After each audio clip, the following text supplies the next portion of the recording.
Now, guys, I am delighted to now bring up our third female STEM professional. Now, she is a vice president at AlixPartners. Now, Alvinder's studies span across law, business administration, and artificial intelligence. She's a Prince 2 practitioner with experience in strategy, change, project, and stakeholder management.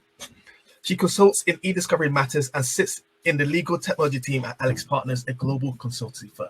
Now, Arvinder, we originally had tried to get her in for our being special. Unfortunately, it was too short notice. But when she heard about the STEM fair and the fact that we're trying to get more diverse talent into STEM, she was like, "Look, sign me up straight away. I will be there." So, guys, can you put a round of applause or type your screen and welcome Arvinder? Thank you, James. Thank you, and it's my honor to be here speaking to you all about STEM and why I'm so passionate about it. So I have a very similar story to Anastasia and Umbly. I was born and brought up as second generation in East London. So I went to a school in East London. I'm the first person in my family to go to university.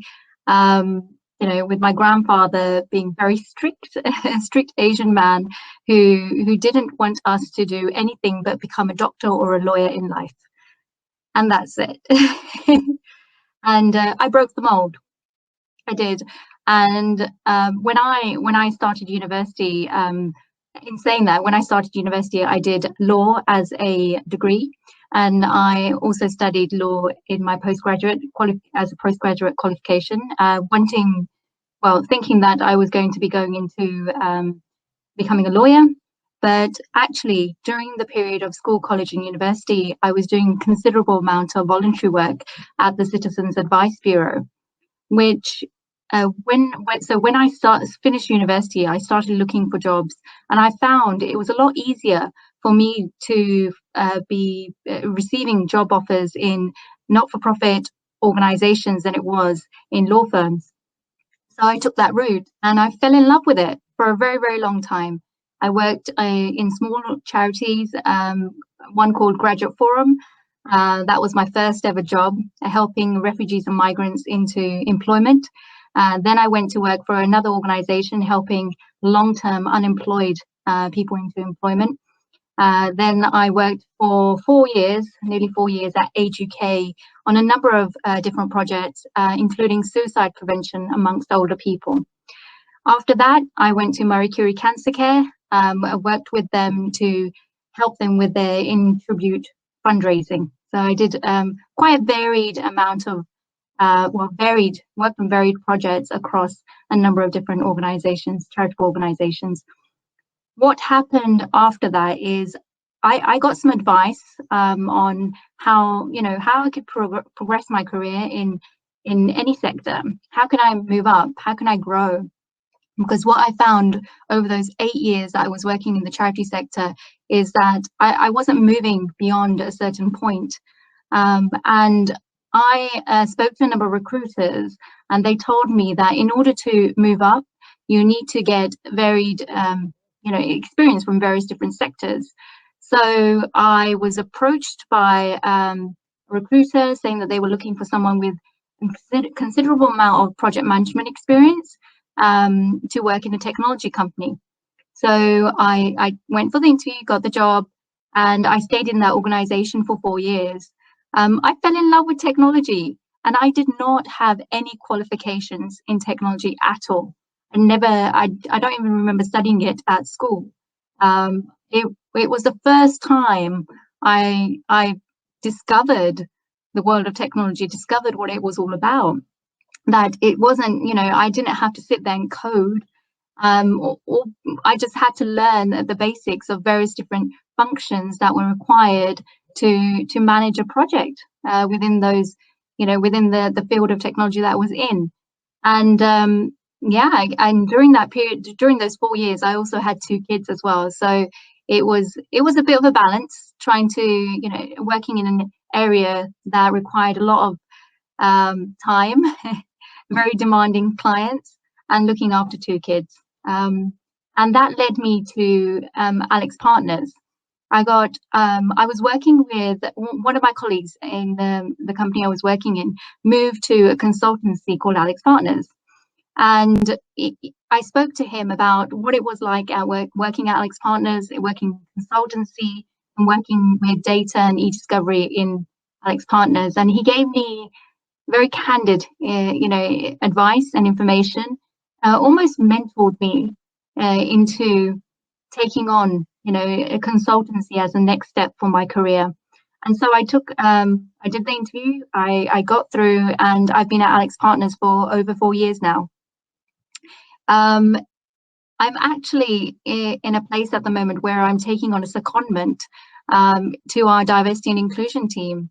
And the way that that's happened is over the last year, like Umberly, I've been looking after our BAME, or Asian Focused Employee Resource Group or Network, really holding our senior managers to account as to why there's very little diversity at the top of our organization, and creating programs and projects to create, to bring in interventions to initiatives that could support our and minority ethnic colleagues, really look at what's in the way of them moving forward and progressing and being promoted in their career.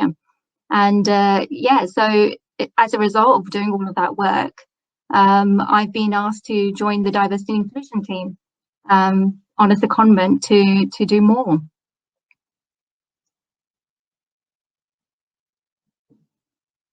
And I mean, just to follow on for that, I mean, for me, it's all about transferable skills. You don't necessarily have to have a degree in technology or any STEM subject to work in technology or any STEM subject. You can go into it all without having that backup qualification, because for me, you can see that it's the transferable skills that has got me to where I am today, as opposed to having the education or the knowledge to start with to give me that stepping stone. And many organizations provide the opportunity to learn on the job as well. I mean, that's definitely been there for me, where I've in the first job that I had in technology, I was able to I spent a lot of time talking to my colleagues who were delivering on the technology side about what is it that they did, how they did it, just so I had enough to be able to talk to my clients about what we did and how we did it, but in a language that they understood, which was not technology jargon.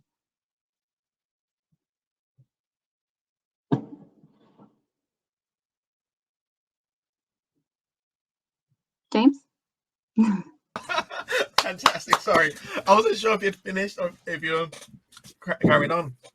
Yeah, I guess just to add to that, I mean, I like I said, I went to school in East London. It's one of the most, or at least was one of the most deprived areas when I was growing up.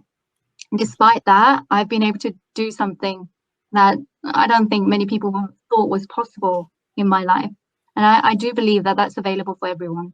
I love that. I love that. And I also love the fact that your journey of starting in the charity sector, and then you moved into a sector you never thought you'd get into, or you never thought about going into.